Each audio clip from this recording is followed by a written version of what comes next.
আসসালামু আলাইকুম। আমরা কলমের ব্যাস ঢাললাম। আজকে আমাদের ঢালাই চলতেছে, তো আপনারা দেখতেই পাচ্ছেন অনেক লেগে আছে। এই যে ওই দিক দিয়ে একটা পাগল খাড়া হয়ে আছে। এখানে আমার মনে হয়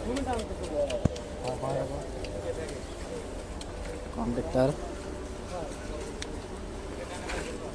কলমের ব্যাসের ঢালাই ফিনিশিং দিতেছে।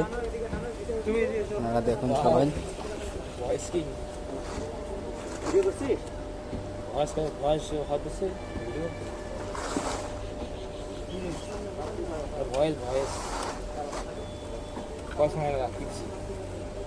এই যে আমার আর এক মিস্ত্রি, এনার মাথা খুব গরম।